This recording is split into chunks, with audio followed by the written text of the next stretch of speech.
Que no se vayan, ¿verdad? A ver, compañeros, todavía no termina, falta el mensaje de nuestro secretario general y les vamos a pedir a los compañeros que intentan retirarse que mejor se queden a escuchar. Me toca un turno leer el boletín número 5 de aquella época de julio del 36. Y esta lectura la queremos hacer en forma contextualizada a la que ahora estamos viviendo. En el 36 fue la huelga. En el 2009 en adelante, la lucha de resistencia. Pero siguen siendo en juego los mismos intereses entre la burguesía y el proletariado. Vamos a hacer una lectura entre líneas de este documento histórico para extraer de sus tesis, de sus afirmaciones, lo que es para nosotros. No podemos dejar de lado ni antes ni ahora. Y dice así: Sindicato Mexicano de Electricistas, boletín número 5, oficio número 2638, asunto: que el comité de huelga espera que todos cumpliremos con nuestro deber. México, Distrito Federal, julio 14 de 1936. A todos los miembros activos del sindicato, camaradas, salud. A pesar de todos nuestros esfuerzos, se ha hecho indispensable llegar a la huelga como último recurso para hacer valer nuestras justas peticiones. Como hemos escuchado en la obra y antes en la presentación de nuestros compañeros jubilados, el sindicato procesó toda una negociación con la patronal y encontró la cerrazón para resolver su pliego de demandas, y entonces, ante la cerrazón de los patrones, se ve en la necesidad, como último recurso, de hacer valer el derecho de huelga.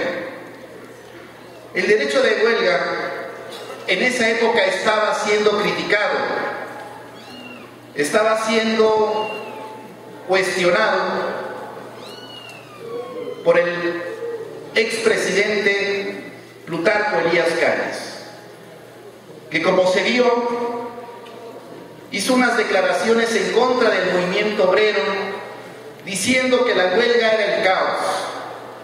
Y en ese momento habían estallado decenas y cientos de huelgas en el país en demanda de reivindicaciones legítimas de los trabajadores por mejorar sus condiciones de vida y trabajo.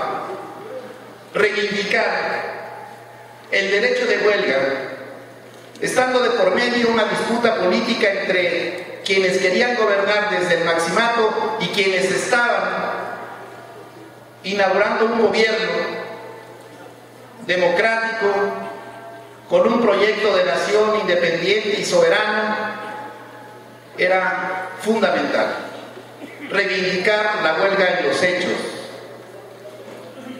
Y si recordamos un poquito de la presentación, en 1935, un año antes del estallido de la huelga, el ESME convocó a la fundación del Comité Nacional de Defensa Proletaria, y lo hizo, fíjense ustedes, en esta coyuntura política de disputa por el poder entre Plutarco y Cárdenas. El ESME se posiciona y define su postura convocando al Comité Nacional de Defensa Proletaria para defender el derecho de huelga y para respaldar al gobierno recién electo de Cárdenas, de Lázaro Cárdenas. Este posicionamiento alcanzó en la convocatoria a una asamblea que, como ya se dijo, en la calle de República de Colombia, número 9, a donde se reunieron los dirigentes nacionales de muchas organizaciones sindicales. Y el acuerdo fue construir una organización obrera que pudiera aglutinar a todo el conjunto del movimiento.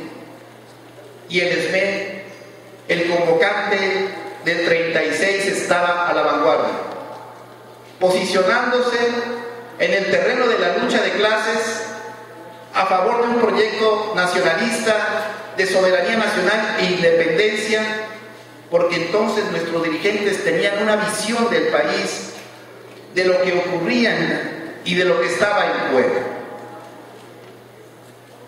Y ganaron el respaldo antes de estallar la huelga, con este posicionamiento de respaldo al gobierno de Lázaro Cárdenas, el respaldo del gobierno al movimiento de huelga.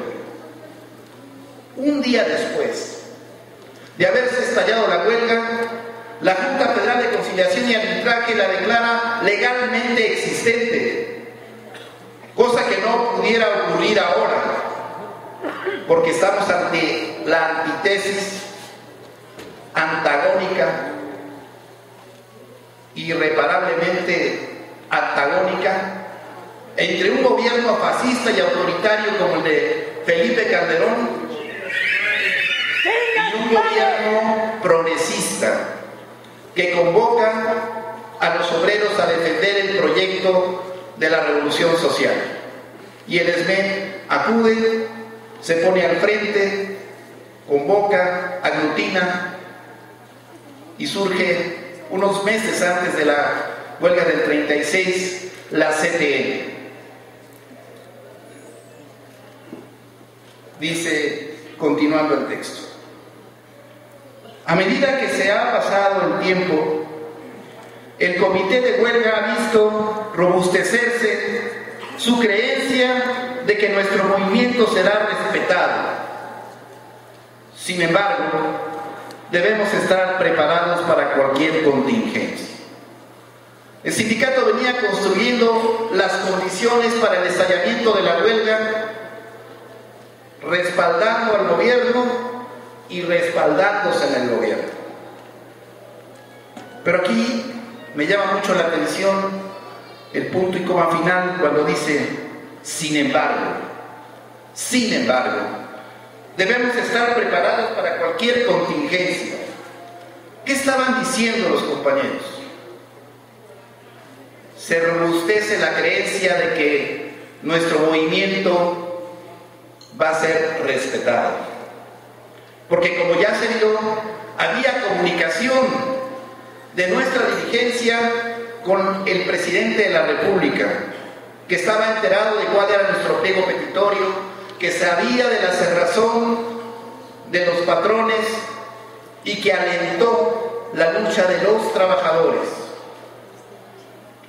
Mas, sin embargo, dice, debemos estar preparados para cualquier contingencia. Es decir, que nuestro sindicato, aun y cuando está respaldando al gobierno, se reserva para sí la autonomía sindical para poder actuar de acuerdo a la conveniencia de los intereses de clases de nuestros compañeros, de la clase obrera en general, y tomar distancia del propio gobierno. Y ese es uno de los rasgos característicos de nuestra organización desde su fundación. Nuestra organización ha sido convocante a momentos fundacionales del movimiento obrero. Cuando se creó la Casa del Obrero Mundial, el sindicato era parte de esa convocatoria y participó en el proyecto a principios del siglo pasado. Pero también cuando vio que este proyecto estaba derivando en una política gobiernista a favor de Carranza, el sindicato se deslindó de la Casa del Obrero Mundial. Y en el 37, el sindicato se deslindó de la CTM. ¿Por qué? Porque en el pasaje que vimos aquí, cuando platica Breña Alvírez con Manuel Paulín, le dice: oye, no me gustó eso que dijo Vicente Lombardo Toledano, que fue el primer secretario general de la CTM. Y dicen ahí entre ellos: hay que revisar nuestra pertenencia a la CTM. Ni un año estuvimos en la CTM. El sindicato se salió a los 11 meses de la CTM porque, aún estando de acuerdo con el gobierno de Cárdenas, concedía que el movimiento obrero debiera tener su propia dinámica, tener su propia vida, es decir, su autonomía con respecto al gobierno. Y estamos hablando del gobierno que apoyó la huelga. Pero entendían bien nuestros dirigentes que el movimiento obrero debe ser democrático, debe ser independiente y debe ser autónomo. Debe ver para sí y por sí de los intereses de los trabajadores. Por eso es que dicen aquí: mas sin embargo, debemos estar preparados para cualquier contingencia. Y continúo. Y más que nunca, el comité de huelga está convencido que bastará que todos y cada uno de nosotros cumplamos con las obligaciones voluntariamente adquiridas al firmar las cédulas de votación de ir a la huelga. Este pasaje es hermoso.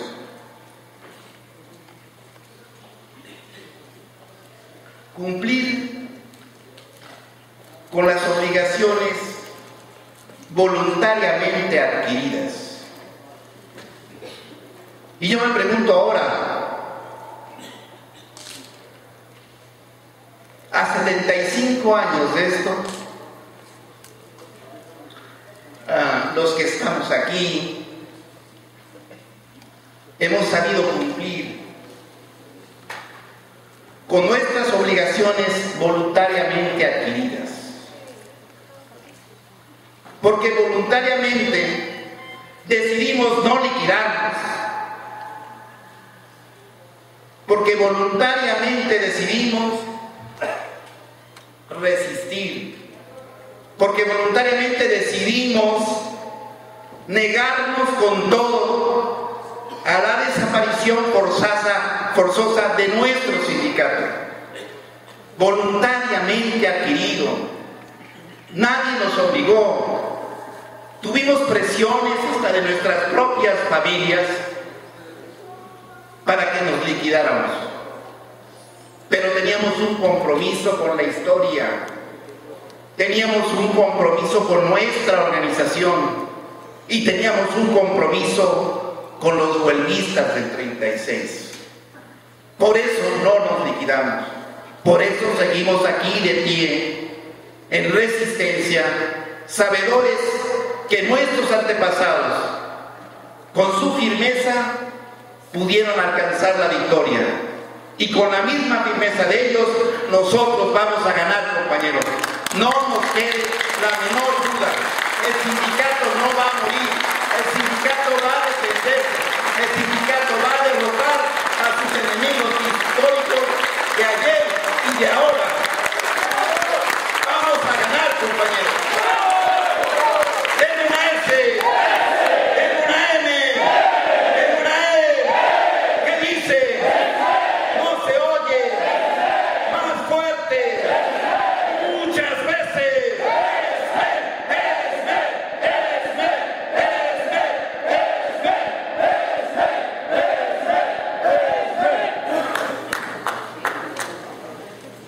Con ese ánimo, compañeros, con ese ánimo que viene del pasado, de nuestra historia, es como vamos a poder sostener esta lucha un día más. Un día más. Un día más. Y vamos a ganar. Y luego dice: cumplamos con las obligaciones voluntariamente adquiridas al firmar la cédula de votación e ir a la huelga,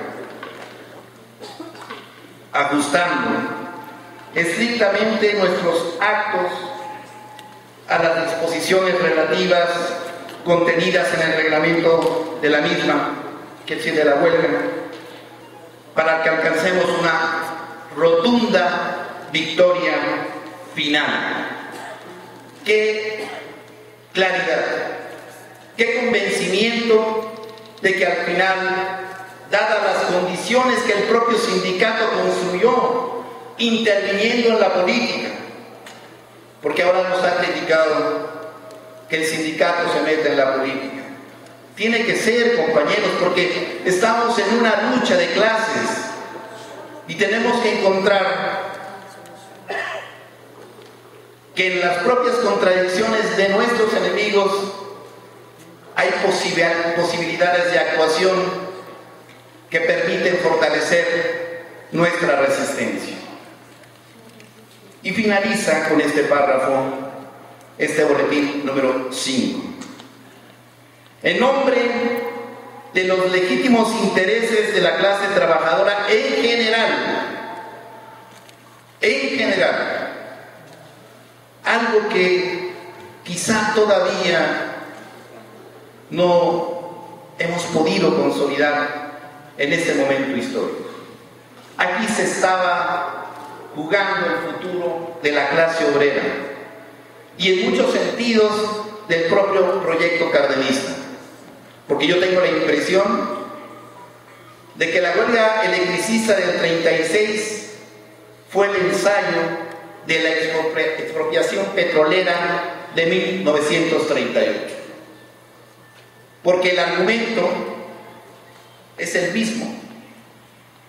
Los trabajadores se van a la huelga, los patrones extranjeros no quieren resolver las demandas de los trabajadores, la Junta Federal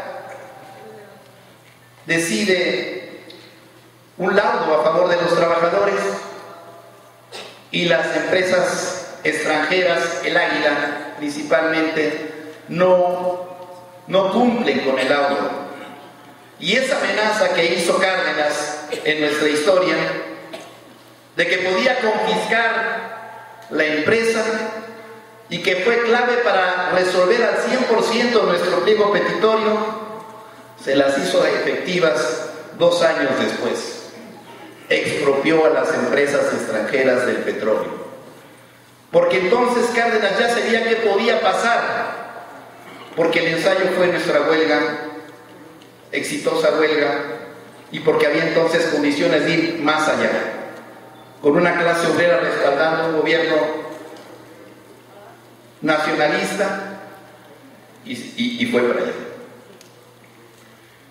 En nombre de los legítimos intereses de la clase trabajadora en general y en el de nuestra organización en particular, que estamos defendiendo contra la clase patronal y sus aliados, el Comité de Huelga espera que todos los miembros del Sindicato Mexicano de Electricistas sabremos cumplir con nuestro deber.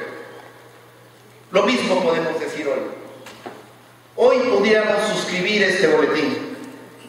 Hoy podríamos decir, los miembros del Comité Central, que estamos convencidos que todos nuestros compañeros en resistencia sabrán cumplir por el interés general de la clase obrera y por el interés particular de nuestro glorioso Sindicato Mexicano de Electricistas con nuestro deber. Estamos convencidos que nadie se va a echar para atrás y que vamos a ir hacia adelante hasta alcanzar la victoria. Y termina fraternalmente por el derecho y la justicia del trabajador. Y aquí se debe haber agregado algo. y si no, lo agregamos ahora mismo. Siempre prestos, con firmeza, para luchar hasta vencer. Lo firma el secretario general, presidente del Comité de Huelga, Francisco Breña Alvírez, el secretario del Trabajo, David Roldán, y el secretario de Educación y Propaganda, Manuel Paulino. ¡Viva la huelga del 36, compañeros! ¡Viva la heroica lucha de resistencia!